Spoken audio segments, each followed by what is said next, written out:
you may be one right about one subject, but once you start writing, another subject will come. Class Sunday now. الحمد لله رب العالمين صلى الله وسلم على نبينا محمد وعلى آله وأصحابه أجمعين. أما بعد, we are continuing our readings, our contemplations upon and within the work that is entitled Qasas al-Anbiya, that is entitled Stories of the Prophets, as has been authored by Abul Fida Ismail ibn Kathir. May Allah the Exalted bestow expansive mercy upon his soul as he passes in the year 774 in Hijari. We now enter into chapter 21, the story of Shemuel, or the story of Samuel, alayhi salam. Allah, the glorious and the exalted, he states, "Have you not thought of what happened with the elders of the children of Israel after Musa, when they said to a prophet of theirs, 'Appoint for us a king, and we will fight in the way of Allah'? He said, 'Would you then refrain from fighting if fighting was prescribed for you?' They said, 'Why should we not fight in Allah's way while we have been driven out of our homes and our children have been taken as captives?' But when fighting was ordered for them, they turned away, all except a few of them. And Allah is all aware of the wrongdoers." And their prophet Shemuel said to them, "Indeed, Allah has appointed Talut as a king over you." They said, "How can he be a king over us when we are fitter than him for the kingdom, and he has not been given enough wealth?" He said, "Verily, Allah has chosen him above you and has increased him abundantly in knowledge and stature. And Allah grants his kingdom to whom he wills. And Allah is all sufficient for his creatures' needs. He is the all-knower." And their prophet Shemuel said to them, "Verily, the sign of his kingdom is that there shall come to you a wooden box, Talbut, wherein is peace and reassurance, sakina, tranquility, from your Lord, and a remnant of that which Musa and Harun left behind, carried by the angels. Verily, in this is a sign for you, if you are indeed believers." When Talut set out with his army, he said, "Verily, Allah will try you by a river. So whoever drinks thereof, he is not of me, and whoever does not taste it, he is of me, except him who takes thereof in the hollow of his hand." Yet they drank thereof, all except a few of them. So when he had crossed it, meaning crossed the river, he and those who believed with him, they said, "We have no power this day against Jalut, Goliath, and his hosts." But those who knew with certainty that they were going to meet Allah said, "How often a small group overcome a mighty host by Allah's leave, by the permission of Allah, and Allah is with the patient." And when they advanced to meet Jalut, Goliath, and his forces, they invoked, "Our Lord, pour forth on us patience, and set firm our feet, and make us victorious over the disbelieving people." So they routed them by Allah's leave, and Dawood killed Jalut, Goliath, and Allah gave him the kingdom and prophethood, and taught him of that which he willed. And if Allah did not check one set of people by means of another, the earth would indeed be full of mischief. But Allah is full of bounty to the creation. May Allah grant us of his bounty. Most exegetes, mufassirun, scholars of tafsir, most exegetes said that the prophet mentioned in the above verses is Shemuel. It is said that he was Shem'un. Some others held that Shem'un and Shemuel are the same person, and some of them suggested that he was Yusha. However, it does not seem to be correct, as Ibn Jarir pointed out, Ibn Jarir at-Tabari, as Ibn Jarir pointed out in his book of history. The difference between Yusha and Shemuel was 460 years, meaning they can't be the same person. The point is that When these people faced tough times and enemies and became exhausted by wars, they asked the Prophet of Allah of the time to appoint a king for them, under whose command they could unite and fight their enemies. The Prophet Shemuel knew the weakness in history of his people and said to them, "Would you then refrain from fighting if fighting was prescribed for you?" But their answer was, "Why should we not fight in Allah's way while we have been driven out of our homes and our children have been taken as captives?" What they meant was that we have been oppressed and separated from our wives and our children. So how could we refuse to fight against our enemies? Allah informs us. But when fighting was ordered for them, they turned away, all except a few of them, and Allah is all aware of the wrongdoers. As is mentioned at the end of the story, only a few crossed the river with their king, while the rest turned away from fighting. And their prophet Shemuel said to them, "Allah has appointed Talut as a king for you." Thalabi said that this king's name was Talut ibn Qish, ibn Afil, ibn Saru, ibn Tahurat, ibn Afi, ibn Unais, ibn Benyamin, ibn Yaqub, ibn Ishaq, ibn Ibrahim. Ikrimah and As-Suddi said that he was a water carrier, while Wahab ibn Munabbih said that he was a tanner. Others have said other things, and Allah knows best.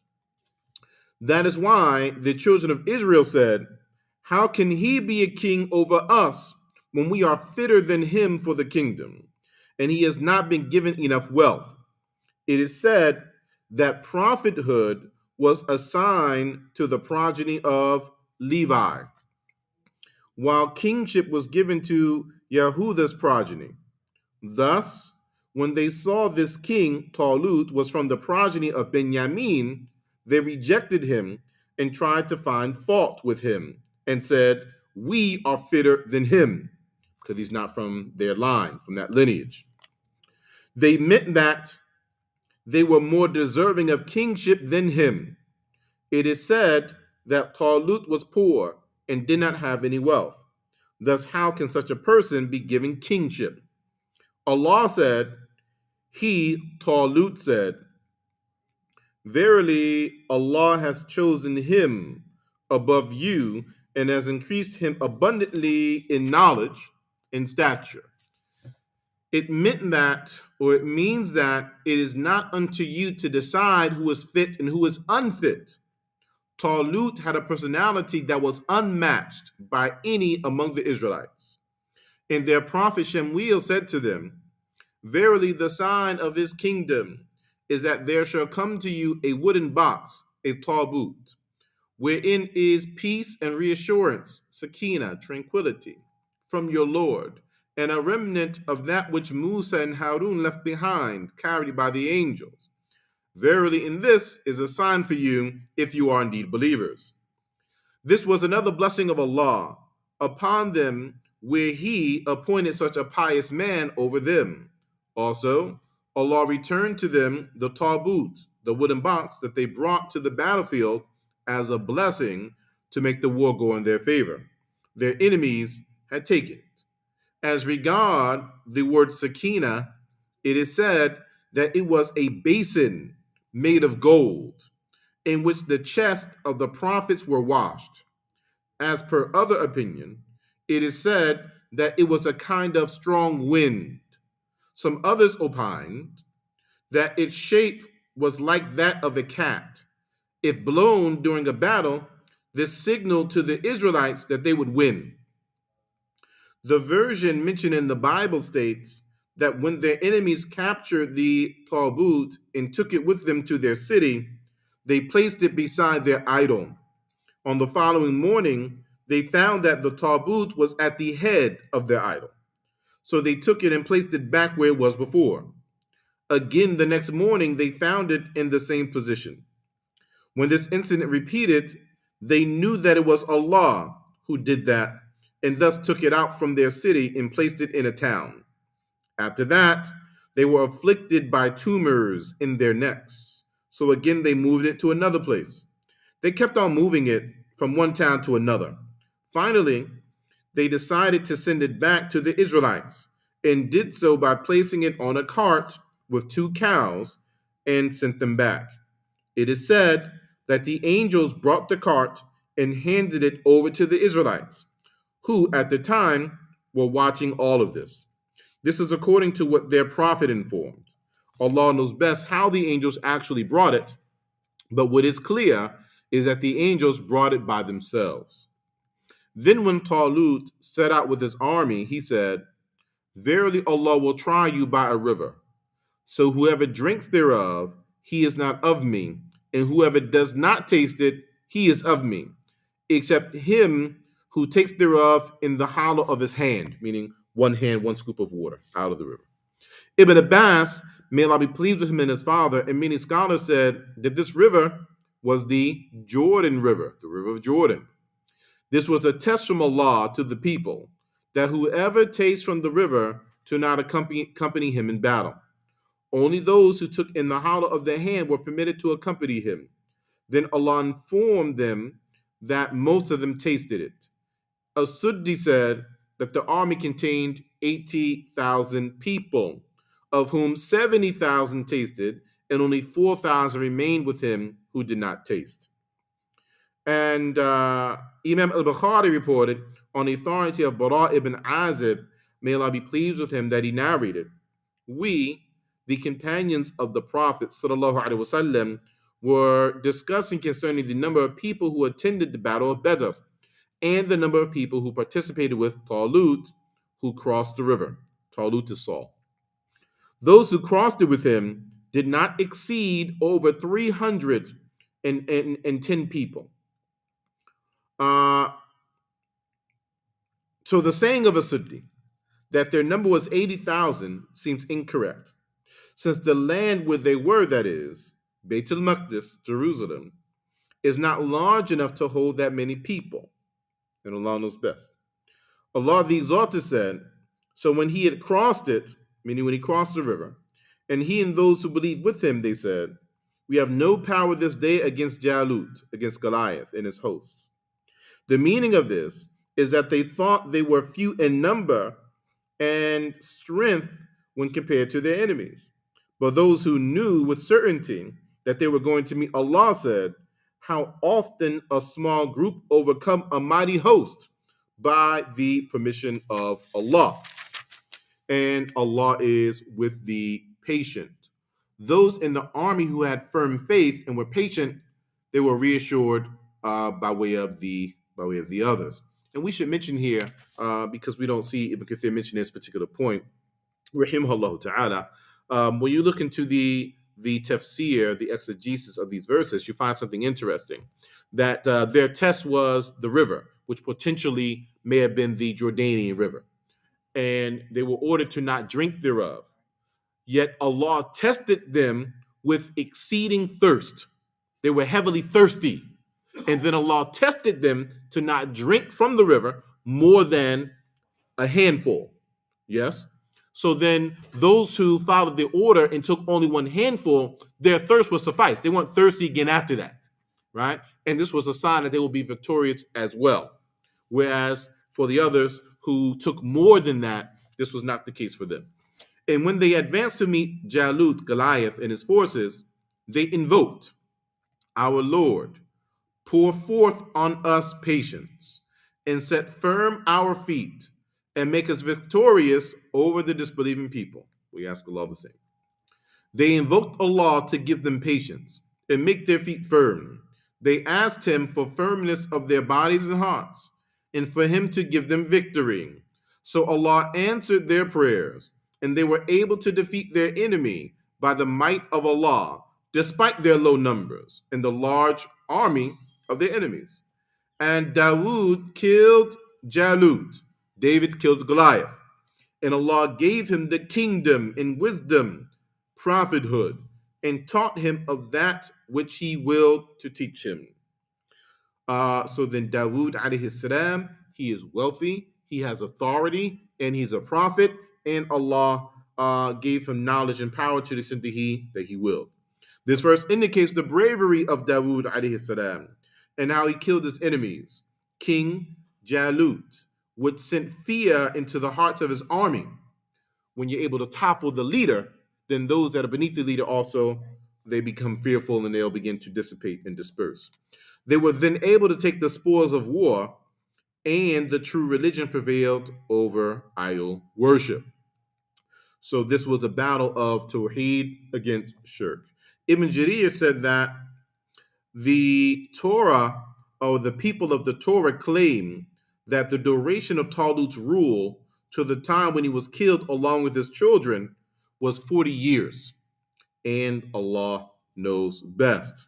So then this ends the story of Shemuel, of the prophet Samuel, and his coming into power, and by way of his guiding his people, the children of Israel come back into power, and Dawood alayhi salam becomes the king over the Levantine region.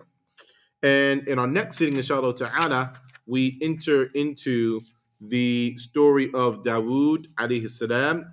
And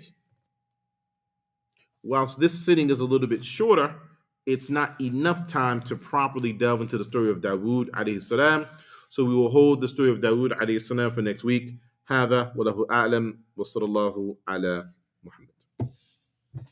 And of course, after the story of Dawood alayhi salam, then we enter into the story of Sulaiman.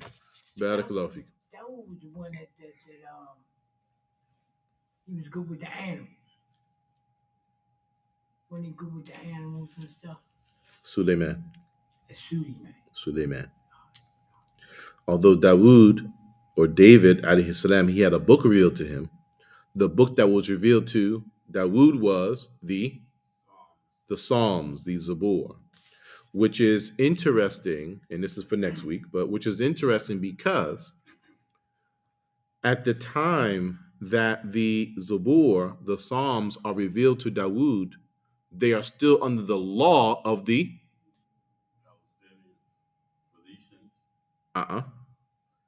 Dawood is ruling by who? Dawood, Talut, Saul, they're ruling by what law?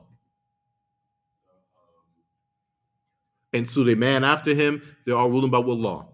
Yusha, Joshua, we did Ilyas, we did Hezqeel, we did Yesir. They're all ruling by what law? The Torah. They're ruling by the Torah, right? The Torah that was revealed to Musa alayhi salam. So the law is the Torah all the way until the last prophet and messenger of the children of Israel, who is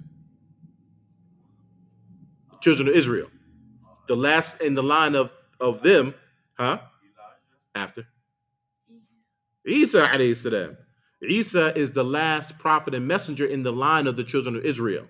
And then that's when the law of the Torah is abrogated by way of the law of the Injil, the Gospels. So Dawood alayhi salam is in between these two laws.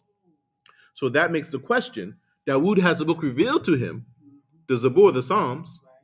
What law is he ruling by? He's the king. What law is he ruling by? He's ruling by the laws of Musa.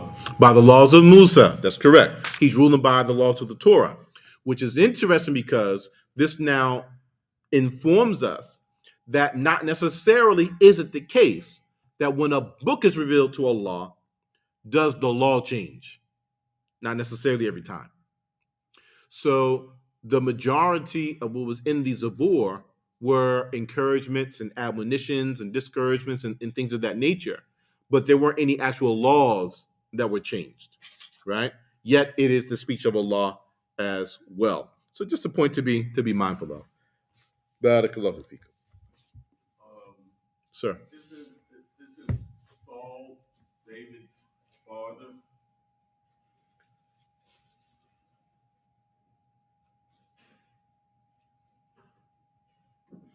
I don't know. I don't know to be connected that way. And I don't believe so, but let's look. Well, we said that was next week, but let's look at it. According to genealogists, his name was Dawood ibn Isha. Dawood, the son of Isha, the son of Uwaid, the son of Abir, the son of Salmun, the son of Nehshun, the son of Uwaynadeb, the son of Iram, the son of Hasrun, the son of Tharas, the son of Yahuda, the son of Yaqub, the son of Ishaq, the son of Ibrahim. So Ibn Kathir has his father documented as Isha. Allah knows best. Well, who is, you mentioned Saul in your reading. So who is Saul? Because Saul, in my understanding, he was the king first before Correct. Dawood. Correct. So in the verses that we were speaking about, the way the line was amongst the children of Israel, there was a bloodline through which kingship would come, and there was a bloodline that prophet who would come through. And generally, historically, for them, those lines didn't mix. It's for Allah to do whatever He wills. So Saul was actually from the line of prophethood, but Allah had revealed for him to be the king, right? In these verses, and they didn't want that. Initially, they rejected him because he wasn't from the lineage, and they thought that they were more fit because they were from the lineage of kingship, right? But it's for Allah to do whatever He wills. So then Allah made him the king. Made Saul the the king. And now David is a part of the army because now they're fighting against Goliath and the idolatry and such they were into. So David is a part of that army of now Saul's army, and then they overcome Jalut and his army, Goliath and his army, and then David Dawood comes into his kingship thereafter. But when David kills Goliath, he's still maybe 18, 21 years old, and he doesn't immediately become the king. No, because Saul is still the king, but eventually he takes on kingship. But if you read from the Yahudi's point of view, Go ahead. David he wants to take Saul out. He wants to take him out. Well, that's a matter of, from our faith, we have a certain belief in how we believe and who prophets and messengers are. And we believe them to be amongst the best of humanity. Are they infallible? No, they're not. They're not infallible in the sense that they are perfect, but they are infallible in the sense that they don't commit major sins. And if they commit a minor sin, they don't continue upon minor sin. Is it possible for them to make an error? Yes. But some type of grave, illicit sin, those are biblical accounts.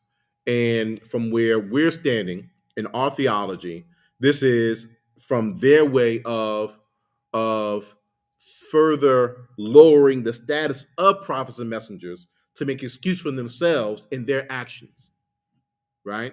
Because if the prophets did it, well, then who are we to not do it, right?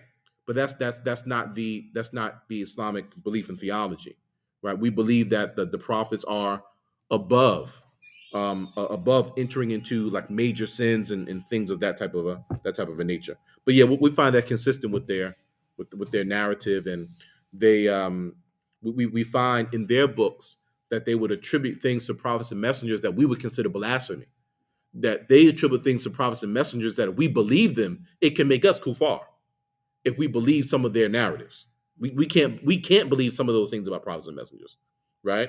And some of the examples, I'm sure, if we've read the Bible and things like that, we come across certain accounts that are just unbecoming of a prophet and a messenger. Yeah, Allah knows best. So Samuel, he was a prophet along with Dawood at the same time. It seemed like. Yes, but he preceded him.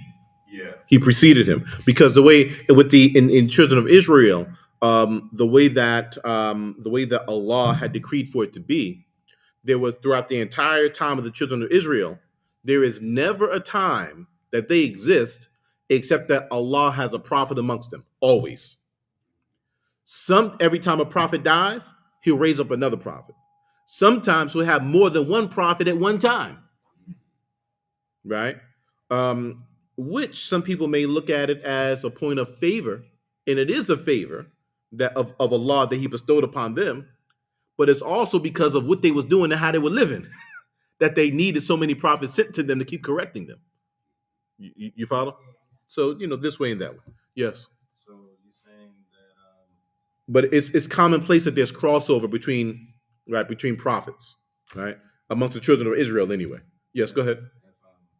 correct me if I'm wrong, but what you're saying is that they were already practicing something, but prophets were sent there to correct some of the theology that they already knew. At this time, they're all Muslims. Okay. The children of Israel are Muslims right now, Okay.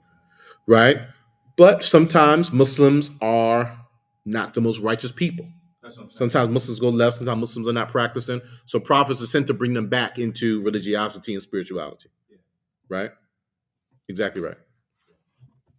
Exactly right. Now, with the children of Israel, though, there are instances, not just where they are, challenging their prophets, and they know Allah revealed it. No, we want it this way. Well, why I got to be like that? Well, we think it should be like this. Just like with Saul, Allah revealed that he's the king. No, he's not from our lineage, though. Where's the respect with the Lord of the creation? Allah revealed this. How can you, right? So you find this. Their opposition. They're speaking out against their prophets, taking action against their prophets, even taking the lives of some of their prophets, or attempting to take their lives and such. Right? This was all taking place, but as far left as they will go at times, as we saw during the time of Musa and Harun, Moses and Aaron, that at times they went as far as to even enter into some idolatry. They went that far left at times and had to be brought back again. And Allah still forgave them, right? And Allah still forgave them. So a lesson in that for us, and we hope that if Allah bestowed this extent of his mercy upon them, and we are from the best of nations, that his mercy for us will even be more than his mercy for them, because we're definitely in need of it. So we ask Allah for his mercy. Barakallahu feekum.